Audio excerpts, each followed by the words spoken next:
Streaming 101. Make sure to unmute yourself. Actually, that's just like being on the internet 101, really. Make sure you unmute yourself before you start to fill the void with your nuggets of wisdom.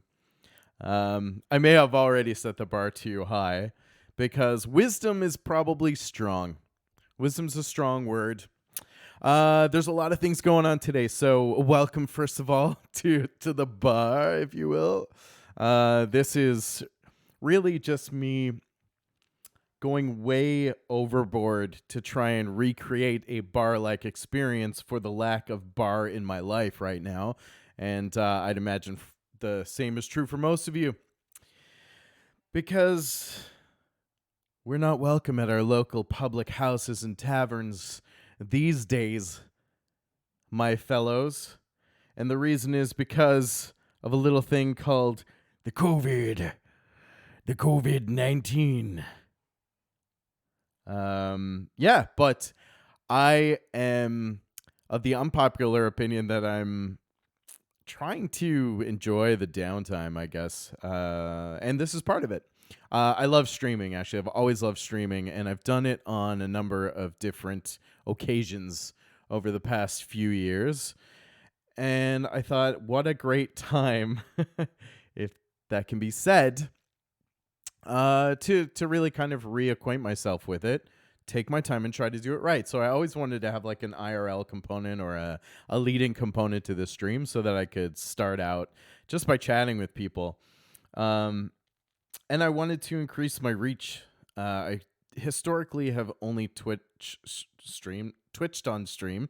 I've historically only streamed on Twitch, and I am a Twitch affiliate. It's more like a ceremonial position at the moment.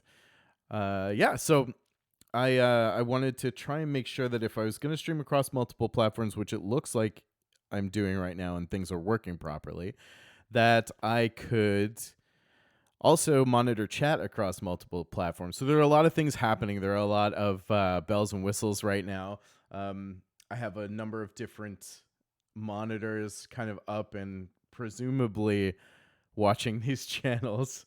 So if you see me looking off screen, that's what I'm doing. I'm just trying to make sure everything works.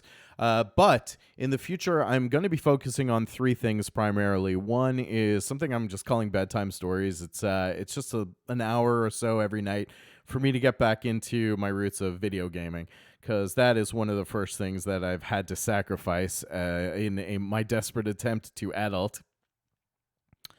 So I want to kind of bring that back, and I'm going to be doing that between Tuesday and Thursday from 10 p.m. Eastern Standard Time to 11 p.m. Eastern Standard Time. Chronic Argonauts, it's working.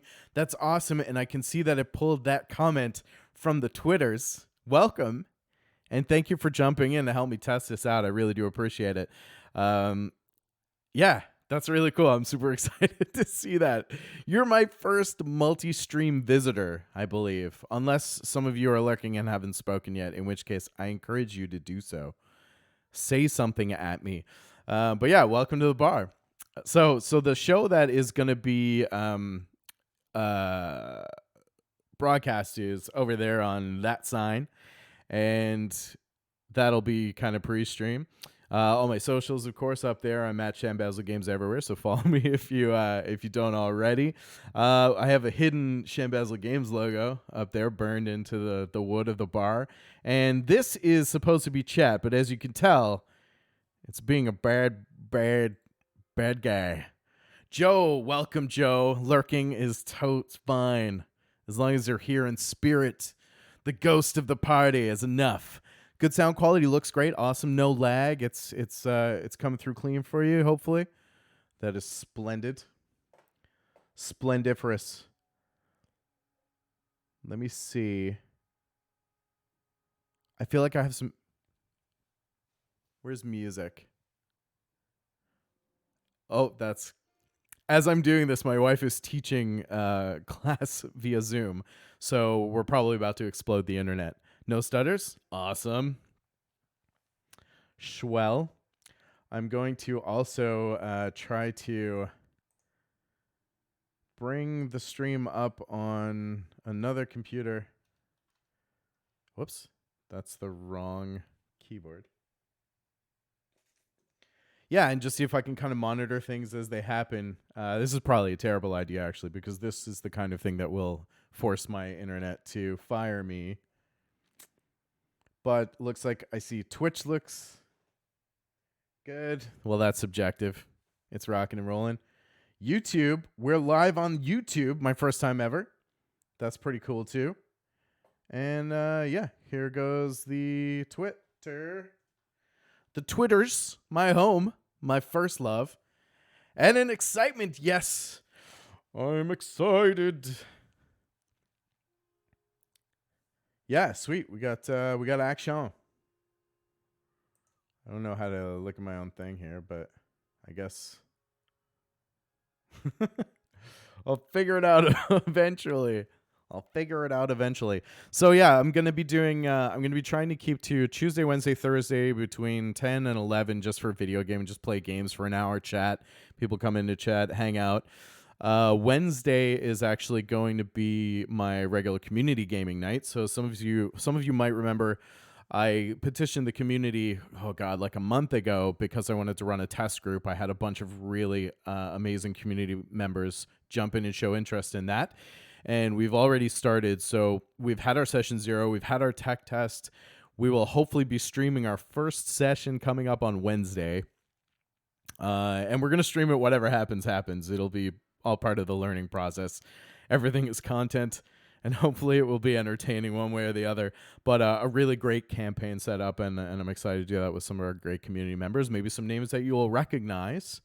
And most importantly, opening the door for more community games, because that's the one thing I figured, hey, I'm put a lot of time in all this content, trying to publish things daily and write articles and stuff like that. But I think the thing I can probably offer to give or bring the most value to the community is make D&D available. So I'm going to try to run some community games on Roll20, and I'm really loving the platform. I've become a lot more versed in it. I subscribed to the Plus tier so that I can run multiple campaigns and store everything I need to there. So I'm really looking forward to that. And then Saturday is kind of my big show. So Saturday is I'm going to be running. It's either going to be 12 to 3 or 12 to 2, 12 to 3ish, or 11 to 3ish, and that was the regular slot that I always used to stream in. That's Speaking Common, and Speaking Common just lets me kind of blanket whatever I'm going to do that's D&D oriented on that day in that slot. So all my shows are D&D focused, except for Bedtime Stories, which is the video gaming segment, but I'm going to try to even keep those RPG based. So I'm probably going to start with Dragon Quest. I've got Divinity Original Sin that I'd love to get back into. Oh, what else is Final Fantasy VII Remake I would love to consider. We'll see. We'll see how all this goes, and then I'll start dumping money into the cash sink that is streaming. That's one thing that I remember well. Yeah, but hopefully do it with all y'all. And I always have a lot of fun interacting with chat. That's really what it's about for me, honestly. Like the stuff that happens in the background is almost secondary. On Saturday, in that really kind of core D&D focused show, we'll do everything from game prep planning to map making, digital map making, talking a little bit about news in the Dungeons and Dragons sphere, which is something that I attack daily. And I've got a lot of really new content processes coming down the pipe, so I'm so excited to share that with everyone. It's going to take me some time, though, so just a little bit more patience. I'm still working full-time, not that that's a complaint. I'm very happy and fortunate to be in that position. But the artiste in me really would love to do this full-time, but I'll give it a full-time effort with part-time hours. I can promise you that much. So welcome if you're just joining us. This is the new channel, the new Streamosphere. This is the only overlay that I have completed, but I put a lot of time into it. It's way cooler than I could ever hope to be, I think. I'm working on some transitions, some intros. I'm really pumped about it. If you have any questions or anything about streaming, D&D, anything, my choice of shirt and my questionable decision-making power in relation to that, feel free to ask away. Interface looks great. Thank you. I taught myself motion this week, so that was a fun thing, and I used that actually to animate the lights. It's amazingly simple to get, I think, pretty good results if you have a, I'd say, baseline understanding of Creative Suite and things like that. So yeah, thank you. Glad you like it. I see things are happening on the internet, so that's good. Nothing's falling apart. Nothing's breaking. Yeah. So tonight I'm going to be actually doing like a kind of a janked together session 0 because I have 2 members of the community who are joining that game, and tonight I'm hoping to bring one of them through their character creation process on Roll20. We'll do a little bit of that, and hopefully answer some more questions, see some more folks. But today the big thing was to make sure that the stream is working properly. So I'm going to take a quick look at that, make sure that all the titles are right. Looks like Twitch looks like it's doing what it's supposed to be doing. Making sure I'm broadcasting the right category. One of my pet peeves is, people pumping content in the wrong category, and I want to play well in the sandbox there. YouTube's working pretty well. That's good. I have a kind of a general boilerplate title for that. Mixer, my first time on Mixer. I'm really excited to be there. Oh, I'm interested in seeing how you walk someone through character creation, Aiden. Yeah. Do you have any homebrew?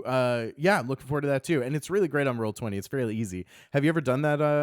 Have you ever done that on Roll20, Aiden? Do I have any homebrew rules for stat rolling and other aspects of it?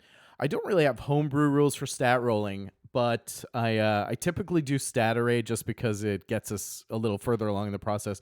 I found when you have a bunch of people who are kind of waiting to play or trying to conceptualize or pull together a game, one of the bottlenecks is people waiting for someone to either witness their roles or, do the roles officially. So I find stat array kind of gets around that.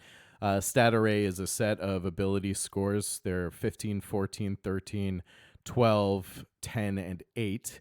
And everybody starts with the same scores, and then you can plug them in wherever you want, and then your racial bonuses apply. So that's usually what I'll do typically for a regular campaign out of the gate, particularly with newer players or people who I haven't played with before.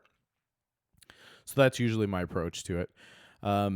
I don't really have any homebrew rules around that, but one of the homebrew rules that I do stick to is up until level 5, I'll allow anyone in my campaign to have a character do-over where they can change anything or any component of their character up to and including a complete reroll of the character. The reason I do that is because I find a lot of players, you can conceptualize a character, you can think about how you want it to play out, but you don't really have a good handle on how everything's going to work together until after at least the first few levels. And sometimes people make mistakes in those first few levels, and they would have made different choices or they would have picked a different class. And I don't like the idea of somebody being locked into a character they don't love for, these campaigns can go on for years at times. I think that saves you a lot of heartache down the road. A, it's just not cool to have somebody locked into a character they don't enjoy playing. B, when you do have somebody who feels like they're locked into a character they don't enjoy playing, then they're more inclined to do dumb things, frankly, like they start to disassociate and they start to make problems for themselves and the other players, and they do things like they don't really care if this character dies effectively, or they might even secretly be hoping that it will be killed off so that they can reroll the character they want to play. So my approach to that is to give all my players a do-over up to level 5, but the minute you accept your level 5 progression, then you're locked in. So that's effectively it. Teothene, welcome. Thank you very much for the follow. Pleasure to have you on board. Aiden, thank you very much for the follow. Thank you for following on Twitch, I believe. Now, what I need to understand is like how that works if somebody follows on another channel. Hopefully it still comes through, because obviously I want to, I want to acknowledge that. That's all a big part of it. So Teothene, welcome. Am I pronouncing that right, Teothene? Yeah, so the minute you accept your level 5 progression, you're locked in. By then, you should have a pretty good idea of what your character can do, how they're built, and hopefully be satisfied and excited to play it for a very long time thereafter. Yeah. Oh, every time I get back to streaming, I'm reminded of how much I miss it so much. I love talking. On Saturdays, I usually would end stream and my voice would like barely be there, because I tend to sit my voice really low when I'm on a mic. And that's really hard on your voice. And then as the stream goes on, I can't even talk. Myosomi, probably butchered that. I apologize, but welcome. Let that not discount the excitement I have that you are on board with us today. So welcome. Thank you very much for the follow. Welcome to the crew. Say hello in chat if you're not too shy, but you can also just chill. You don't have to talk. I do enough talking for all of us, I think. So, but no, I love the back and forth. So do not hesitate. Yeah, and ideally, my chat should be collecting chat from all these platforms.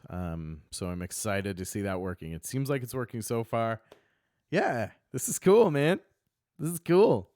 What are you folks up to tonight? What's big on your list? Josh, welcome back, Josh. Good to see you, sir. Joshua, you might recommend. You should recommend, but you also might recognize from the Twitter sphere a fellow creator, a systems mastermind, doing tremendous work. Good to see you. We're preparing for re-entry, so yeah, I'm pumped. I'm pretty stoked. We're going to be doing everything from video gaming, the vidya games, to game prep, D&D talk. Of course, D&D talk is always a welcome affair on my streams. I feel like there are so many great actual plays out there. We will have one. We'll be streaming the community game, but most of my streams are just really about shooting the shit about D&D, to be honest. Aiden just got done working. Now probably going to play games and listen to the stream. Thank you very much. Well, I appreciate that. This will be a short one today. Like I said, I just wanted to pop on and just kind of test things out, make sure it's working. Always 24/7 creating, baby. That's the game, yo. That's the game. That's the love. Ethan, looking for tips if you have any. I'm sure I do. Up to you to decide if they're worth spit or not. I'm a seasoned DM running 5e, and some friends who have never RP'd before asked me to run them a newbie session. Any suggestions for that super early, super new sessions? Honestly, probably my favorite. There's a genuine excitement that comes with that and introducing people to the hobby. I feel like Session 0 is super, super, super important in that case, I think, right? Because you need to set the expectations. You want to establish table culture really early. So let me think. I've written about this so much. I'm trying to pick out some of like the top 5 to 10 best things. I think number 1, work on listening skills right from the get-go. So the minute you sit down, explain that, hey, listen, here's how this works. I'm the referee. I mediate this game. I have a pretty good handle on the rules, but I don't know everything, whatever your level of comfort is there. You know, I always joke that they're a 350-page rule book, so nobody knows them all inside out. So I like to head off a couple of things that typically will or could cause friction at the table right from the get-go with a new session, whether they're new players or not. One is listening skills and respect at the table. So making sure that we're listening to one another, that we're trying to avoid talking over one another, that we're respectful and kind of giving and taking the spotlight so that you don't have any attention hogs that can really kind of shelter and muffle other players, especially when they're new and they might be a little bit nervous. So that's one of them. 2 is rules handling. My general rule at the table is I don't allow rules challenges in the moment because nobody likes to sit around a table and listen to somebody argue with the DM. I'm sure we've all been there when it breaks out and you just have the DM, this one kind of player going at it all the time. It's super awkward, right? It's not fun for anybody. So I don't allow rules challenges at the table with one caveat. The only time that I'll allow rules challenge is if it directly results or could directly result in the death of a player character. That's the only case where I'll allow a rules challenge in the moment. That doesn't mean I don't like to be challenged on the rules. My caveat there is I'm happy to talk about any rules or distinguishing, how things play out or distinctions around the rules, but let's do it out of session, right? So I always carve out maybe 5-10 minutes after session, if that happens, to talk about, my understanding of the rules, my players' understanding of the rules, and how we can come to a happy medium in between, so that we can set the expectation that everyone knows how that rule is going to play out for the length of the campaign, right? So that we never have to get in an argument again about how Thaco or, Thaco, what? What is it like? What the hell is Thaco? Holy shit, I just went into 2E mode. So how stealth works, Thaco's like an old 2E convention. How things are calculated, little fickle rules type things. That's number 2. 3 is preparation. I have an expectation of my players after the first couple of sessions that they will learn the game themselves. So take a player's handbook, read up a little bit, understand your character. I think it's each player's obligation to understand what their characters are capable of. And then talk about combat, preparedness and combat, because combat is already that go deep pull, definitely. The combat's one of those things that can really bog down a session. It can be super exciting and thoroughly engaging, or it can be kind of dragged out and boring. So cover those kinds of things.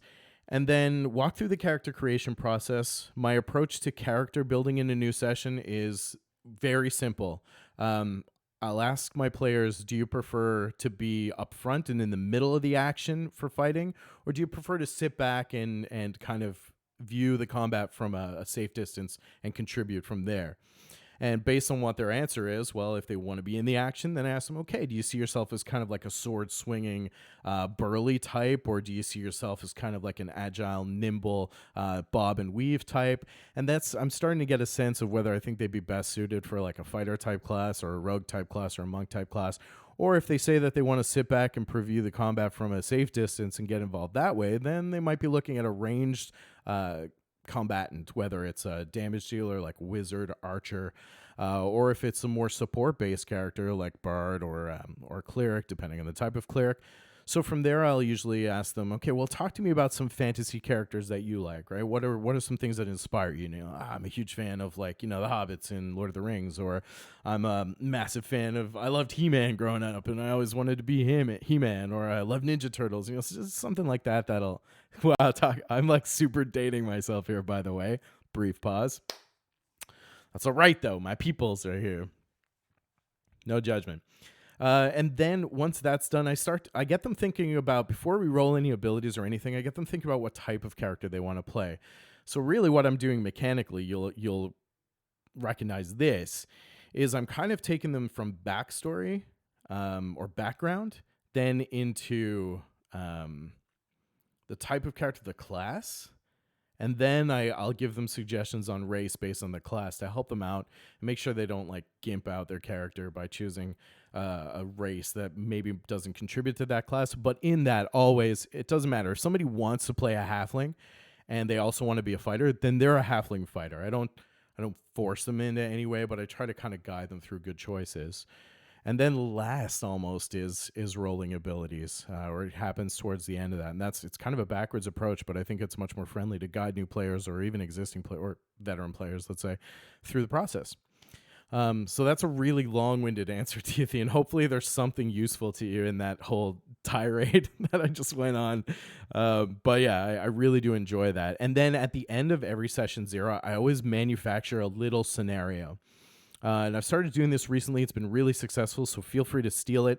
I just do like one RP scenario into a combat scenario. And it's almost always some flavor of characters are around a camp, campfire's burning, camp is getting set up, and they're asked to basically do a perimeter patrol. And you can have some interaction, and you can get them rolling some ability checks. You can get them into role play.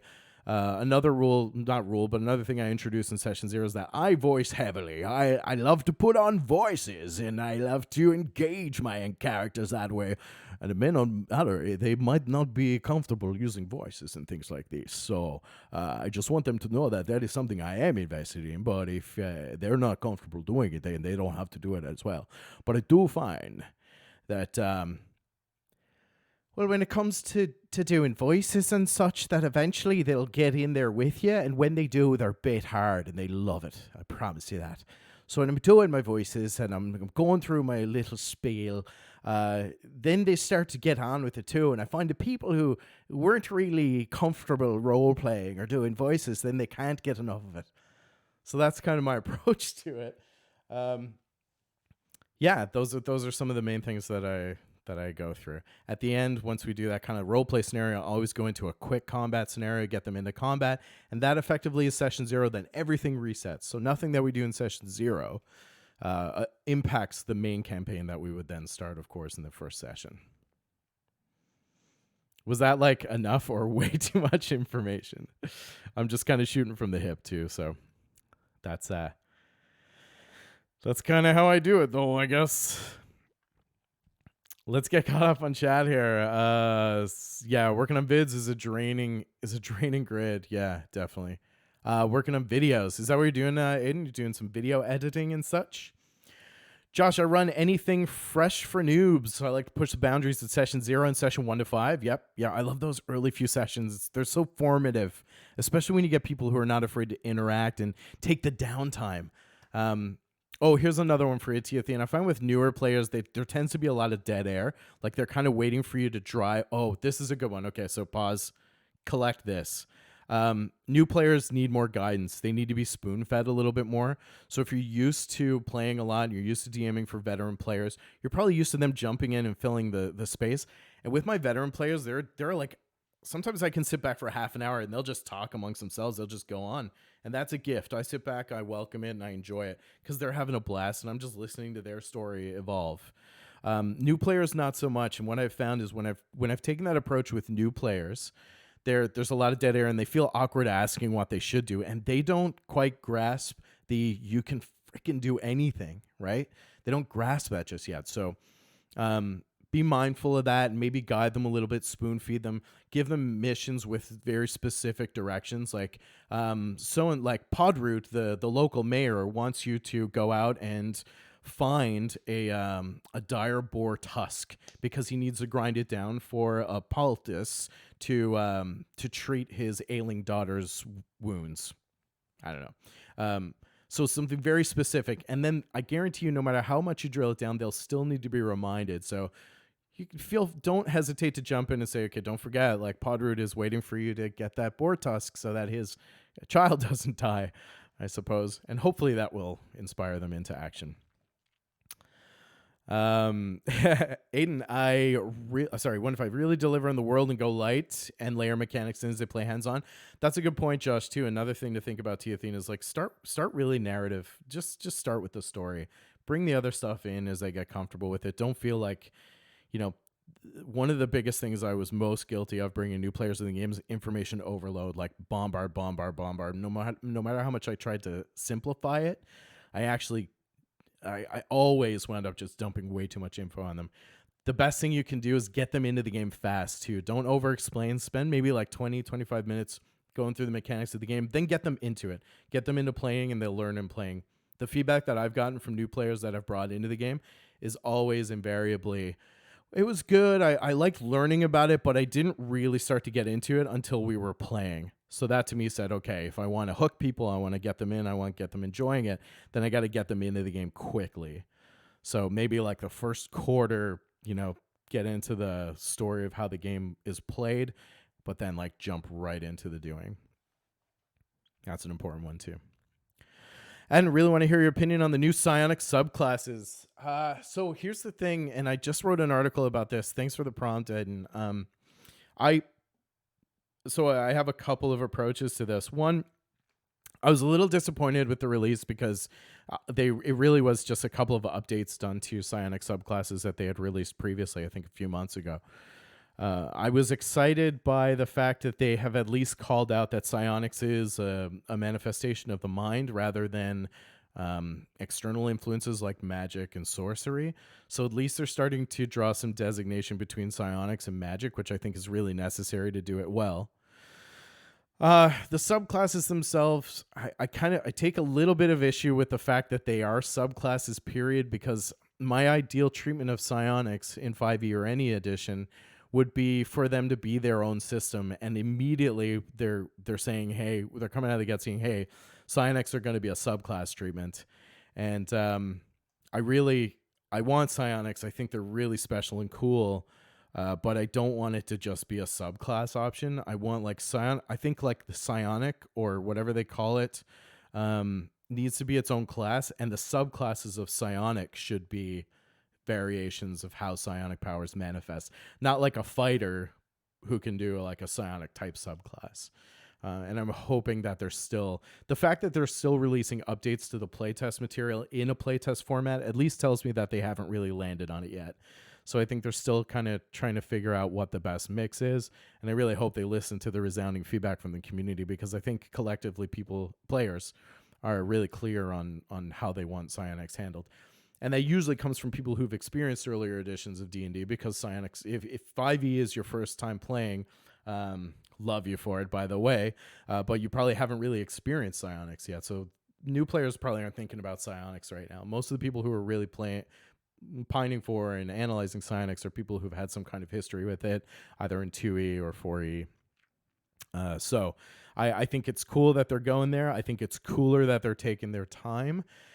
And I think it would be like super cool if we see it I guess be a preamble for Dark Sun. But I've also learned to be cautiously optimistic in that regard. But I'd like to play with them. I think they intentionally pulled the wizard component out entirely. I think they're drawing a line in the sand, saying, okay, look, it's not, psionics is not magic, so why do we need a wizard subclass that benefits from psionics, right? I think that's part of the benefit of it. Tia thing, my 2 regular campaigns have a bunch of very improv happy guys. That's always a good thing. Just now started with a fully fresh table before. It's going to be an experience. Enjoy it and relax. That's another thing. Relax. They're there because they're excited about it. They want you to succeed. Don't put too much pressure on yourself or them. And you know what? Like, if people are laughing and having fun, the hardest thing for me as a DM is just been sit back and enjoy that. I always feel like I need to interrupt that and get the game moving. But the reality is, like, if I prep a game for 6 hours, 8 hours, or whatever crazy amount of prep I usually do, and I sit back and we play the game for 10 minutes, but for the next hour and a half, my friends are like laughing, having a great time, carrying on, and I'm just going to let that happen. I don't need to interrupt that because I know I'll get to the game eventually, you know? It's okay for a planned session for me to just turn into a great night over drinks with some friends. Completely agree. It's a group work as a group. Yeah, I always have like a group element. I always have a group focus. Gunstar Carrot, welcome. Thank you. I finally caught one of my streams, and this is the one. I came on to just test tech, and we've wound up in some great conversation about the game. So I couldn't be happier right now. Josh, I start my players classless, let them decide situationally how do they want to solve different things that are presented. Decisions help guide them into a class. I really like that approach, and I've wanted to try that myself, Josh. Maybe we can bounce that idea around a little bit. I've always dreamed of having a campaign start where the players are just people. Like, they're essentially glorified commoners. Maybe they're a little more beefy, a little more strong, a little more wise. But then, like, they just start in the town, and the things that go about might help define what they are. And they might know what they want to be, but we'll kind of play into it. So effectively, they start at level 0. I've always wanted to try that. I think it's cool. What got me thinking about that, I don't know if you guys are familiar with the series The Wheel of Time, Robert Jordan. And I always think about Rand, the title character in that book, and how at the beginning he's just kind of like a farmhand, right? Like, he's just a guy doing a thing and trying to get by, and everything. It just really makes pointed all the things that go into the fabric of who he becomes as a hero. I thought it'd be cool to have a player experience reflect that. So sometimes that helps new players work through their build. Core of your mechanics starts like that. Yeah, absolutely. Start at the start, right? Teach and train new players and DMs you designed it to do. That's cool. Very nice. I love creating tools that help bring people into the game too. So, and I know you have quite a catalog of them, Josh. That's awesome. Kadok, do you GM any other RPGs? I'm not sure if that was directed at me or not, but personally, I don't, and it's really no other reason than time. When I started getting into this, I had to decide, okay, I've got like a very limited amount of time. I want to focus on one thing and really kind of try to do it well. And D&D 5e specifically was my weapon of choice. It's simple as that. Man, I'm dying to play other systems, though. There are so many great ones out there. I'd love to play I'd love to play Cthulhu. I'd love to play Shadowrun. I'd love to play Fantasy Flight Star Wars. I'd love to play that system. There's so many cool systems out there, and we have great community members with a healthy amount of experience in all of them. And I'm just like, I have like time envy. I'm like stretching myself thin trying to get 2 or 3 games going on, and I don't even know if I'm going to be able to keep up with that, but I would love to do it. I'll be all about it. When I used to play in the late 80s, 90s, when 2E was around, I played like GURPS, played a couple of Palladium systems. There was a Robotech system I played with. I played the Star Wars D6 system. Man, I was in high school, right? So I was playing more games than I should have been at that point, but a lot of beautiful summer days spent in the games room. Staying pale, baby. Staying pale. But yeah, I'd love to try some. We need to roll some dice over your Yoda. I would love that, man. For sure. Oh, you have to get the next community game we have to get going. You have to get in there. Switch backpack rolls via Yoda on this tech. Thank you. Yeah, this tech's like a collection of Chaotic, no worries. Anytime. Folks, ask me anything. I love chatting. I love answering questions. I love exploring the answers with you. So that's what I'm here for. I could literally just like pop up stream and talk, and maybe I'll do more of that. This is fun. I love it. Yeah, thanks. I'm happy with this overlay. The tech, the equipment that I've amassed over the last like little while, it's taken about 3 years altogether. I feel like I'm in an NPC shop. That's right.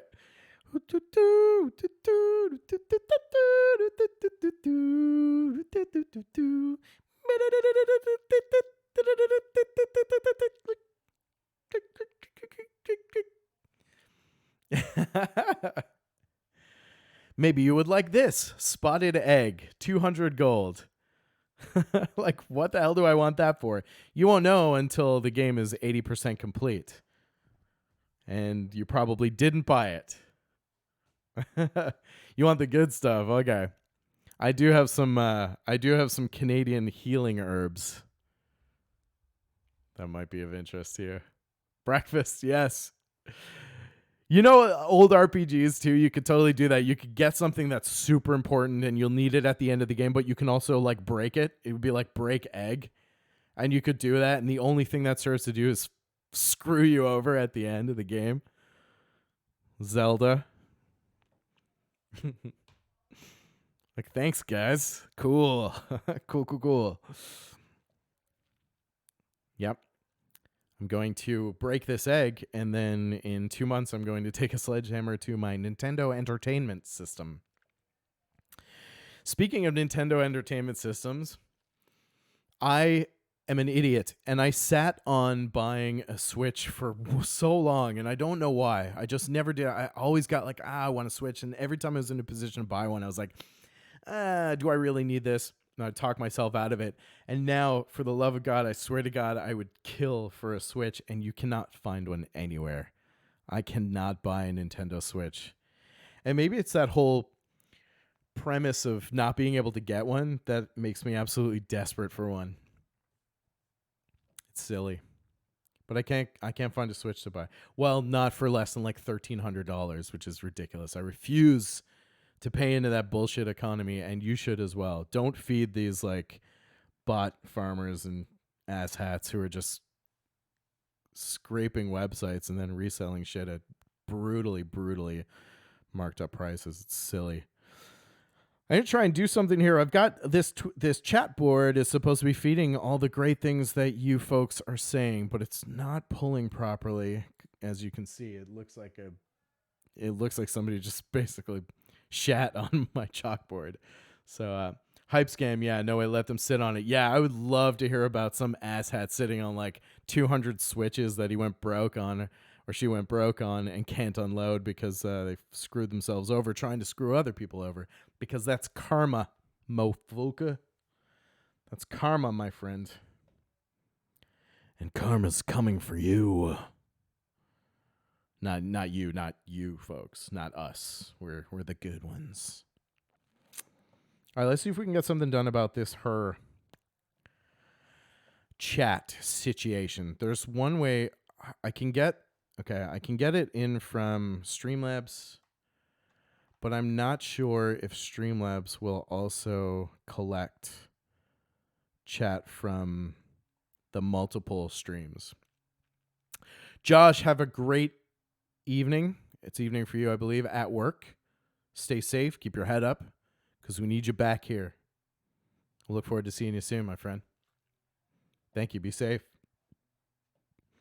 Be safe out there.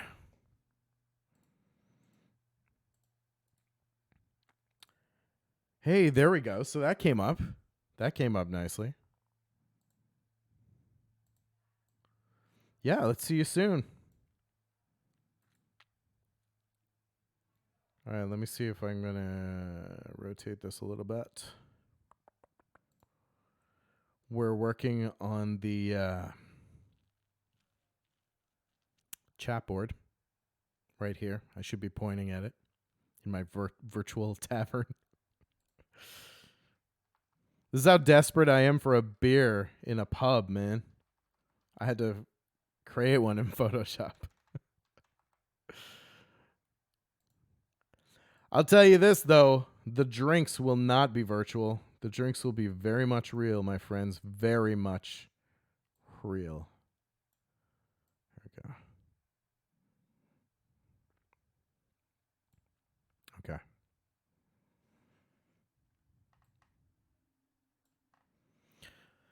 Yeah, all right. I guess that kind of works, but I don't think that will collect chat from anywhere else. Let me see if I can test this.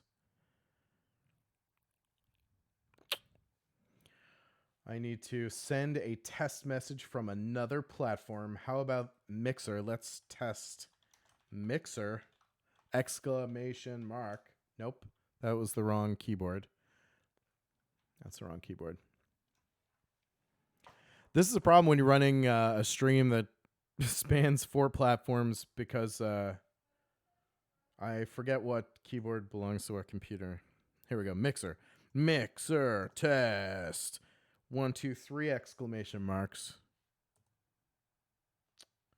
For the love of God. Sign in. I thought I was signed in.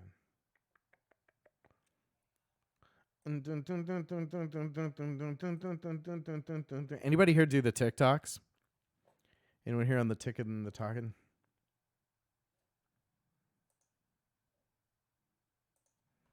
Let's see here. Mixer test. I like Mixer. I like the interface. Interesting. So it did come up. It did come up. Came up just fine. So did all my other random tests. Cool. Thanks, Chaotic. Argonauts, you are more than welcome. Please do come back. Follow me on whatever channel is your preference. I think I'm pretty sure we're connected on the Twitters. So hopefully that worked out. And thank you for helping me test out. We're going to do the real deal soon. So stay close, my friend. Stay close. Have a great evening. I hope your evening is frickin' splendid. Who else is still around? Let's sound off in chat. Give me like an exclamation mark in chat if you're there, if you're listening out there in internet land. And you've got the time and you have the energy and you have the capability. Put an exclamation mark in that there chat so that you can show up here. And I will know that the tech works. And if you do, you will not only have my undying affection and gratitude, but you will also have my undying affection and gratitude. ×2. Because that's how many times I said it. This is what I do. I turn on the stream and I slowly descend into insanity. That's how we do it here, y'all. Test on YouTube. Let's see what happens. Let's see it. Let's see it. Let's see it. Yeah, there it is. I love this. This is sick. I always hated only being able to stream on one platform, and now I can stream on 4. Pleasant Doom. What's up? Welcome. One of my new players. And a regular, an OG Shambazzle Games gangsta. Angela, how are you tonight? How you doing? Am I supposed to be online doing something? Well, I am online doing something now, aren't I? Welcome to the bar. Welcome to the pub. This is new. I don't think you've seen this before. Well, no one's seen this before because I just finished it last night. How are things?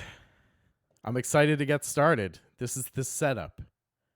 So before our game streams next week, Pleasant Doom, you will see this board right here. Right here. I'm going to need prompts on my desk to tell me where to point for the things that are on the screen. Because I don't know if you know, but I'm not actually in a real bar. It's fake. It's all fake. Except this. This is 100% authentic, genuine excitement. So this is going to be up because that Wednesday show is going to be called DM's Guild Feature. It's going to be called DM's Guild Showcase, actually. I have to update that. And the campaign we're playing is actually a really great adventure written by Jeff C. Stevens. And later in the series that we're going to play through, it was contributed to by JVC Perry. A couple of very well-known, tremendous authors and DM's Guild publishers. And what I would like to do is have those community games always feature DM's Guild adventures. So a real bar, yes, this is 100%. As you can see, it's a special type of wood that allow my hands to pass completely through. It is. I'm going to drink everything on that shelf. I think I have some really nice several thousand-year-old scotch back there. I wish it was a real bar. I want this. This is what I want my basement to look like. Exactly this. Scurvy included. Spare no expense. Yes.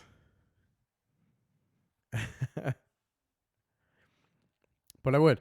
But eventually the alcohol that I will have here is not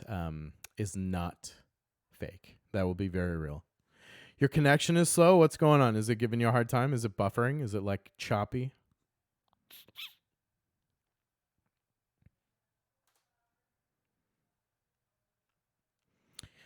I think I am. It is set to 60 FPS. I'm not sure if I'm going to stick with that or not. We'll see. I know that does sometimes cause challenges for people who are watching on slower connections or who might have just some volume on their connection. So I'm not quite sure yet how that will be best handled.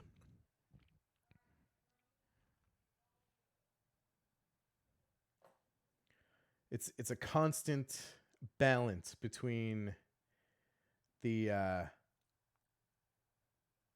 quality and making sure that it's accessible for folks,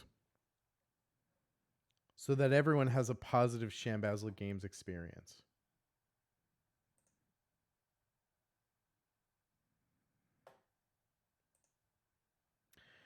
So I have a question for you. When you the folks on Twitter, when you saw this stream, was it did it come up in Twitter for you?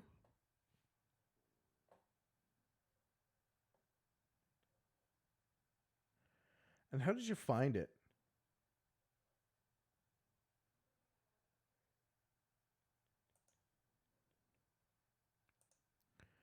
I'm kind of trying to see on the Twitters like where it is. But I didn't know. Think it's your end. I comment and it looks like I don't see it for about a minute. Oh. That's weird.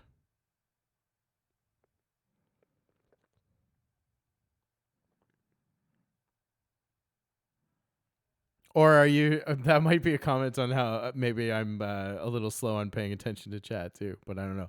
I just saw that one come up. Are you seeing it come up on stream in real time?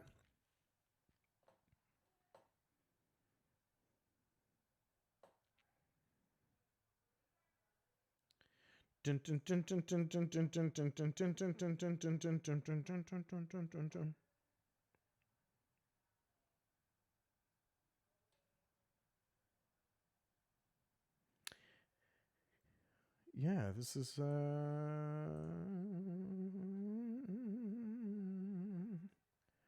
maybe I will actually I know what I will do. I will change my monitor over because I'm currently monitoring this on Mixer. Maybe I'll flip that over to the Twitters and see how the experience plays out on the Twitterverse. Star's trying to do something. Well, how did it go? Did the thing get done? Did the something get did?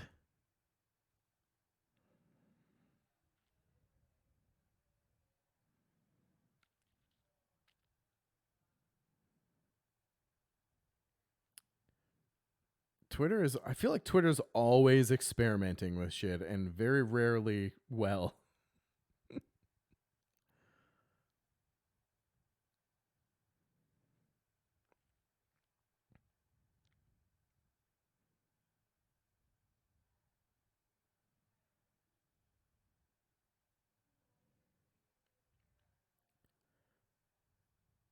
This is supposed to comment test. Oh, I see. You're commenting. You're commenting on the stream. That's weird. So I saw that one come through on Twitter under the video that I sent, though.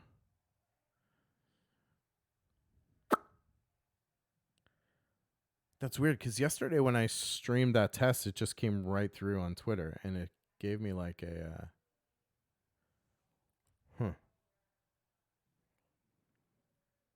It actually gave me a link and. Like, it didn't ask me to then open Periscope. So that's weird. Maybe they're messing with it. Maybe they are messing with it. Or maybe I screwed up my settings. That's possible.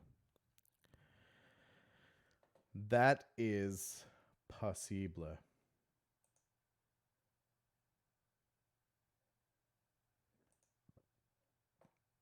Yeah, but I don't want to... I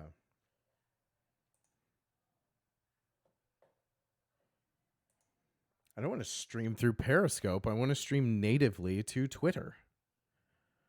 Maybe they change that because I also don't see the option to go live right now. Maybe it's just been disabled actually for the time being. That's possible. Like I said, I feel like Twitter's always experimenting with shit.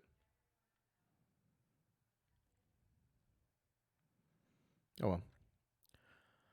I'll look into it later.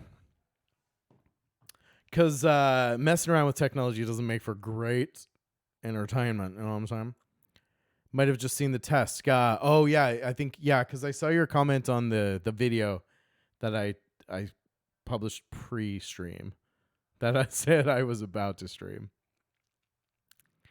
But you're here now, and that's important. That's what's important. But I see that you're coming through Twitch as well. So, yeah, I don't know where. But I had people coming in through Periscope, which means by proxy that they were coming in through Twitter. I guess I'll find it all out later. You were watching the visual. The comment showed up on the screen several seconds later. Okay, yeah, that scans. That scans. Well, listen, it has been a blast already. Gunstar Carrot, loving your setup. Thank you very much. Thank you. I'm going to, I'm always kind of like just tweaking it and adding to it a little bit. I love the audio. Like, I love my audio setup because I record as well. Like, I record music and things like that, podcasting and stuff like that. So it's really great for that. I enjoy that. I think next up I need a better camera, but I also need a better machine. So I need a better machine to stream from. So I'm kind of like, tech is weird like that for streaming because you're constantly like a little bit bottlenecked. Like, my audio is way better. Well, my audio is audio. That's probably the easiest thing to deal with. But my computer is not powerful enough to really stream high FPS at a high resolution well. So a better camera is not really going to net me much because it's going to be bottlenecked by my computer. And, of course, the computer is the biggest expense. So, but I'm happy with it. Thank you. Yeah, can't complain. It gets her done, especially for D&D stuff. Like, I don't stream PC gaming because my PC would probably literally walk out of here, like leave me altogether. So I don't stream PC gaming, but I am set up to stream PlayStation gaming. I don't know. Do you guys want to see that real quick? Do you guys... feel experimental? That sounds creepy the way I said it, but I think you know what I mean. Maybe I can try a PlayStation game. Maybe it'll work. I hope it isn't lame. I can't tell if singing on stream actually earns or costs me viewers.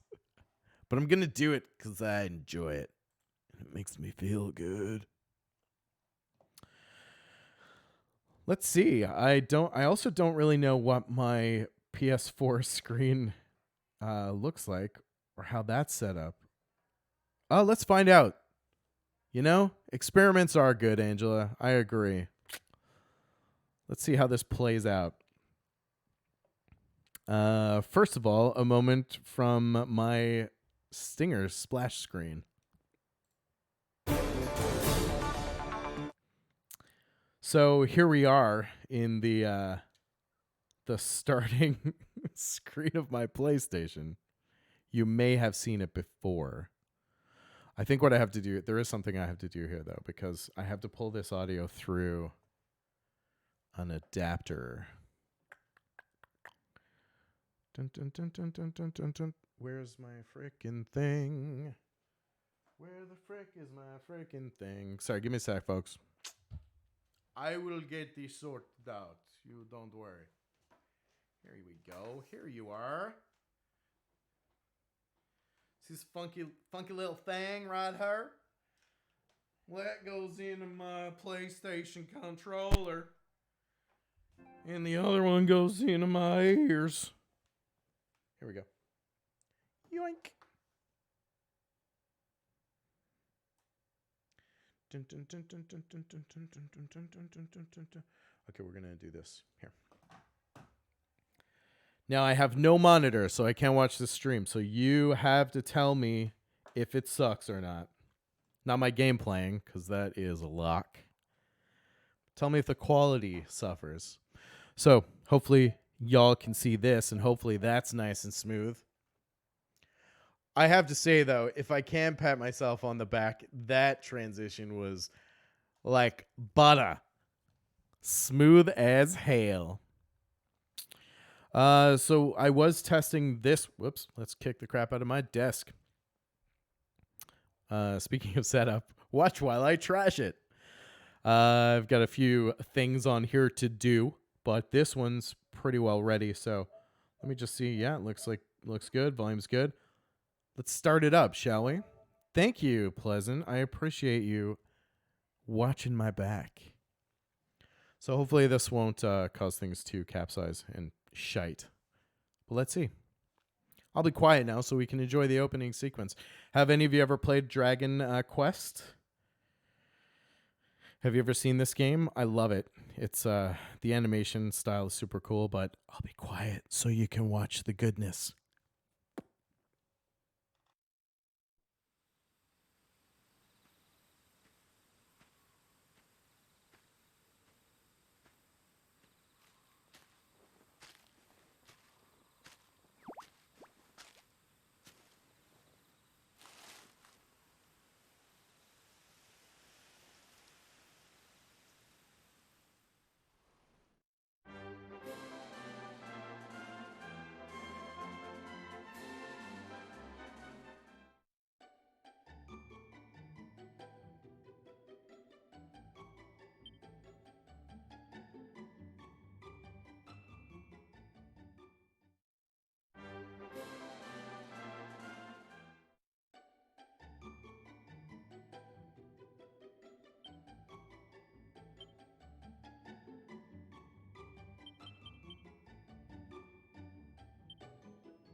Okay, this is weird. Literally every time I've done this, it's gone through the whole opening sequence, and for some reason it didn't today. So let me see. Maybe they changed something in an update. See if this kicks into the opening, the intro. Because it should. It's supposed to play this really slick cinematic, and I built it all up, and then it screwed me over.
this child. He is the one. There's the mark. There's no mistaking it.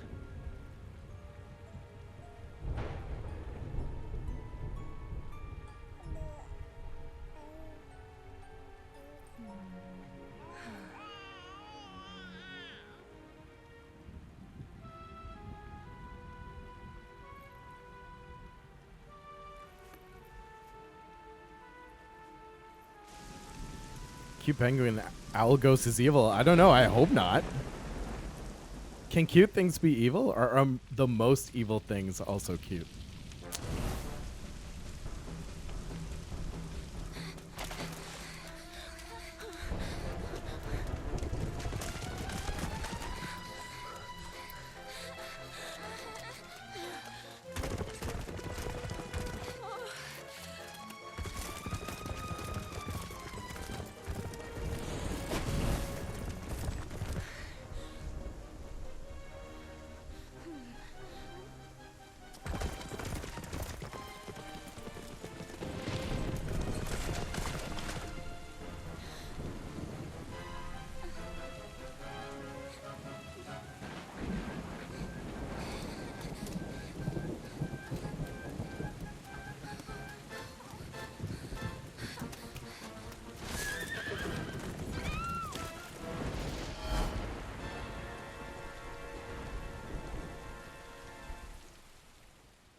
Oh my. What in heavens are you doing here?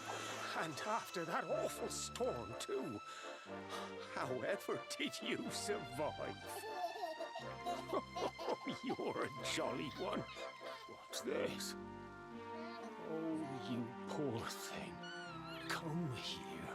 Come here. Oh, there's no need to be frightened anymore.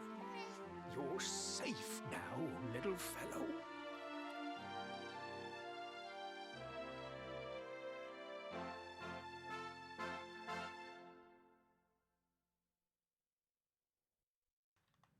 What's up, Chad? I'm gonna take that as a compliment.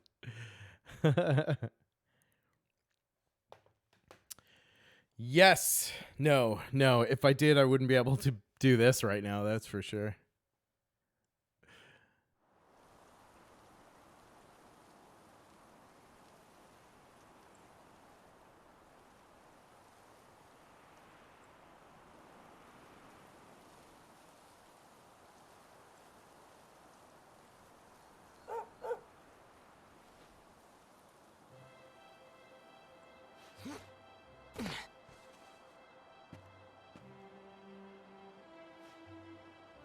Thanks so much. You're a lifesaver.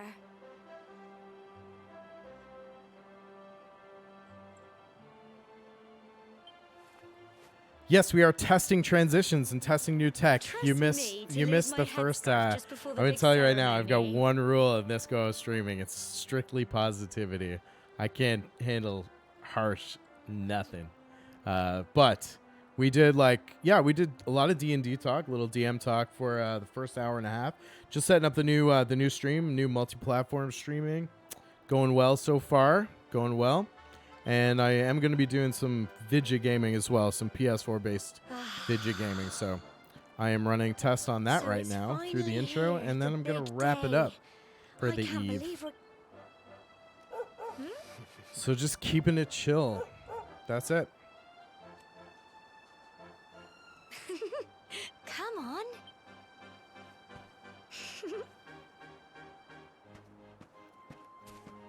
This is Dragon Quest 9, one of the Dragon Quests. And I'm just watching the stream coming through on a few different platforms to make sure that it is clean. And so far, so good. So, that's all good. I might be starting with this one. I have a couple of other ones in my backlog. But I'm glad it works. And there you have it. Let's go back to the bar.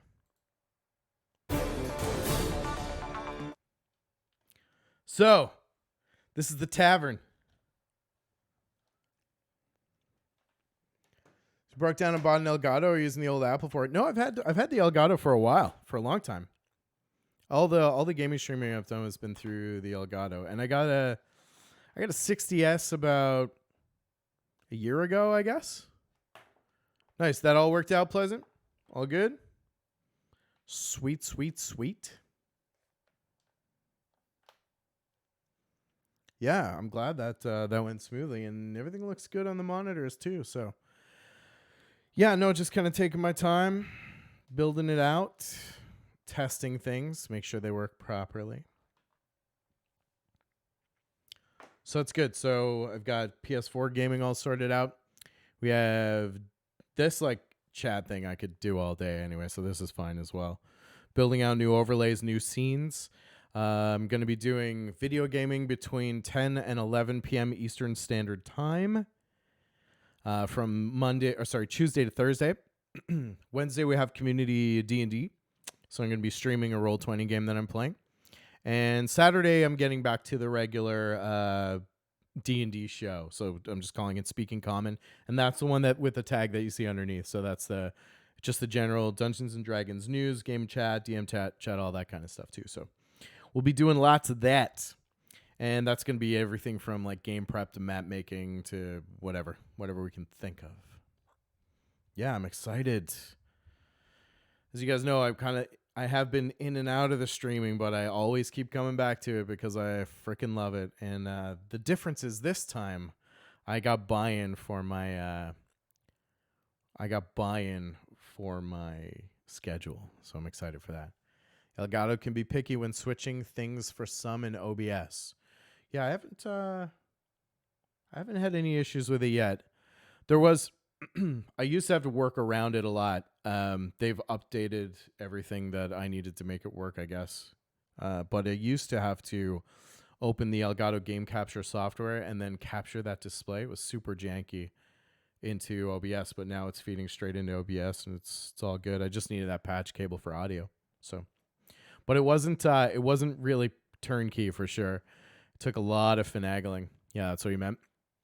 Yeah, it looks like, I guess in the recent, it finally fixed it. Yeah, exactly. I think it took me like a year to get that to work around it. But yeah, no, it looks super easy now. The actual Elgato settings come up in OBS now. Yeah, it works well. But yeah, it took a long time. They set on that one. Yeah, working well. And I'm streaming on multiple platforms now. Streaming on Mixer, the Twitch, YouTubes, and Twitter natively. So, but I think Twitter's messing around with live streaming right now because I can't find it on the platform. It's still going through Periscope now, so it's directing to Periscope. I don't know if that's. I just think they're kind of messing with it. I think they're still trying to find the mix. Just don't mention that too much. I'm not worried about it. Not worried about it at all. Yeah, I know. Twitch doesn't. Yeah, I don't really give a shit about that. You know, I haven't seen like 2 cents from Twitch, man. I have money sitting in there, but I haven't seen 2 cents from Twitch. Yeah, affiliate contract. They say that you're not supposed to stream on multiple channels, but like everyone does it. You have to be big enough that they can't argue with you. Yep. Yeah, because they have. Anyway. Yeah, I've not seen anything. I think like $19 was transferred to my account. So, but it also might be sitting in there. I think when I first got affiliate, it was when they said like you had to, once you earned $100, it was paid out. And I don't know if it's still kind of in that system or not. I'll look into it because I can see that there's stuff in there. I don't care. I'll share with you guys. There's like $50 in there. That's what I've made for. By the way, if you're thinking about pursuing streaming as a career, I've made $50 in 2.5 years. But I also haven't really been. I haven't really been like that consistent. I haven't been chasing it as a profession. So I feel like striking it big and making a windfall on Twitch is probably similar to just winning the lottery. So if you're gonna do it because you love it. Yeah. I ain't worried. This is my payment right here. It's you folks. It's you folks being here. Saying hello, chatting with folks, and I'm looking forward to getting back to it. Now is the time. So, welcome. Glad to have you back too. Thanks for jumping in. Sadly, I'm about to pop off. Yeah, I had to. So I'm rebuilding almost from the ground up. I went into new moderation. Oh, thank you. Yeah. No, we'll sort all that stuff out. Baby steps. I'm taking my time with it. So, but I appreciate you trying to plug. It's a thought that counts. We'll fix that. The reason I moderated that across all channels until I get everything sorted out, because I have to set those bot settings on each platform. But yeah, I appreciate the thought though. Folks, if you're just jumping in, if you're just joining, I'm about to wrap up because we're just testing the tech. It's been a great stream though. I had a lot of really great back and forth at the beginning. And a lot of great back and forth at the end, of course, but we were just testing some of the game streaming. So like I said, I'll have an actual schedule up soon across all platforms. That will be Tuesday, Wednesday, Thursday between 10 p.m. and 11-ish Eastern Standard Time, just for an hour, those 3 nights playing video games, shooting the shit and chatting. Wednesday, it's going to be community game night, so you'll see us streaming our Dungeons & Dragons game. And then Saturday is Speaking Common between, it's probably either going to be 11 o'clock to 3 o'clock or 12 to 2 to 3, somewhere in that bracket. But we'll have boob trees in the future. Hey, you haven't seen I have a whole new digital map making process, and it's phenomenal. I freaking love it. So sadly though, it means the retirement of the boob trees. I might have to do like a hand-drawn map at some time just for nostalgia, but for us OGs to to enjoy. But yeah, it's all digital. It's super good. I like it a lot. So throw me a follow. Jump on the Twitters at Shambazzle Games. I'm at Shambazzle Games everywhere, so be sure to follow me there for all this great content, and of course updates when I'm going live. And soon a brand new outro screen. But yes, Shed, I still have not done a proper outro screen. You will see though that I've taken down the offline screen because that schedule is a lie. We'll be updating all that in the near future. So until next time, hope to see you soon, checkmates. Happy gaming, be good to one another, and I'll see you around. Peace.